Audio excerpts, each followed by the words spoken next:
Hey guys, how you doing tonight? It's Charlie here live in Long Valley, once again in my bunker where it's safe. I'm wearing my blue gloves today just for extra protection, but I'm here tonight to give you an exclusive tip number 3, how to stay safe during the coronavirus outbreak. Now, I've been taking this really seriously. As you can see, the numbers have really spiked up in New Jersey within hours, which is really kind of scary. Even in Long Valley tonight, there has been one confirmed case of COVID-19. So I'm definitely a little bit concerned.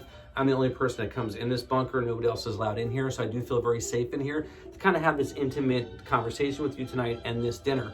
But I apologize for coming, to you so late tonight. I was up completely late. I think it was 4 a.m. that I went to bed last night. I was on international calls with Ireland, England, Iran, Czechoslovakia called me. Even the Dominican Republic, I was talking to somebody to last night.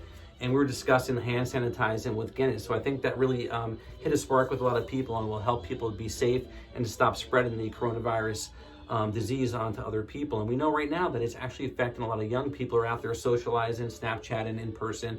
Social distancing is not happening and people are spreading this disease. So we got to take this very seriously. But when I woke up this morning, it was like 4 a.m. I was laying here, I got up and there was about 4 cases of Guinness pub cans that were just like annihilated. And I felt to myself like, wow, how'd that happen? But I did it all for my demonstrations for all these different countries. I was exhausted, but I know by looking at the work that I did last night that actually I did good for the country. And I think everybody needs to pull together as a community, and we need to do stuff like that and really be there for everybody else. So tonight I'm going to keep this brief. It's not going to be a 6-minute long video. I appreciate everybody who stuck with the one last night, but I'm going to keep this very short. And I just want to kind of give you guys a little bit of a background information. So right now in China, there's about, this is kind of like a fun fact, but there's like over 100 different bat species that the Chinese actually recognize, which I think is pretty interesting. I think there's probably some more, and bats are pretty vital to society. They eat a lot of different, pesky little flies, mosquitoes, other things that spread horrible viruses and diseases and stuff like that.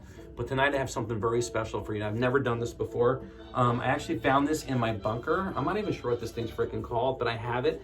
And it's very important when you're dealing with wildlife, when you're dealing with wild animals. So tonight, my exclusive, I am going to eat the black-bearded tomb bat. It's never been done before, probably in New Jersey. It's probably illegal. But I was able to get this sent to me from some friends that I know that I have in China. As you can hear it's a little bit crunchy, the bat that I have.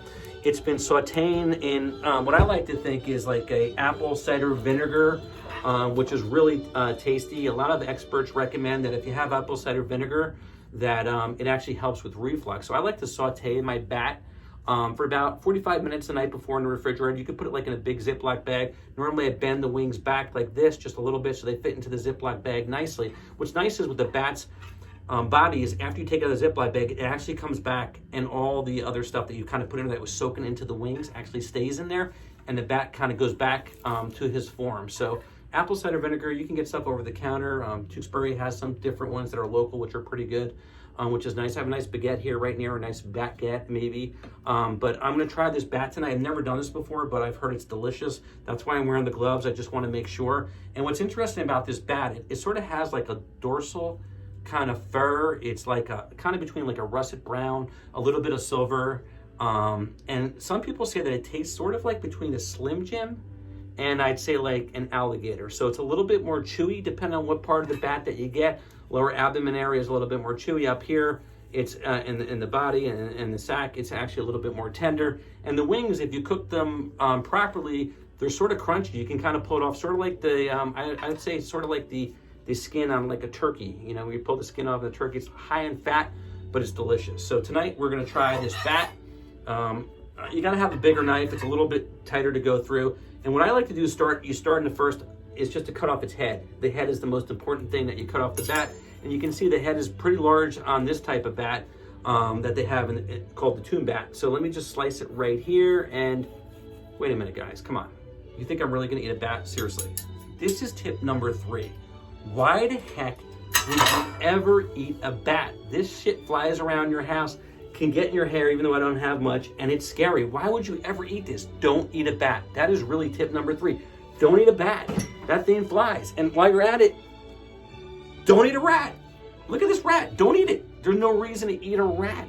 There's so much food at Whole Foods, your local butcher. Have some chicken. You know what? Be vegetarian. Eat some legumes. Have some mushrooms. But, you know, rats are actually nice pets. They're kind of smart. And, like, I have cats. Don't eat a cat.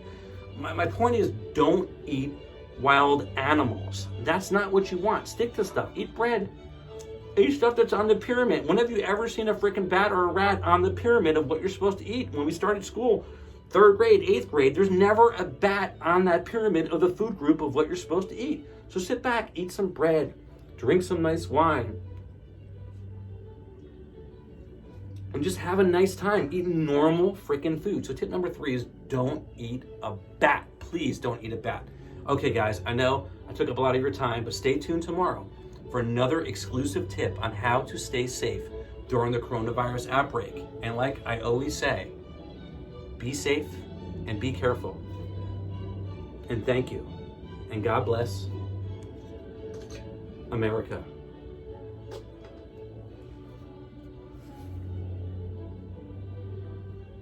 Would you like to have some smush?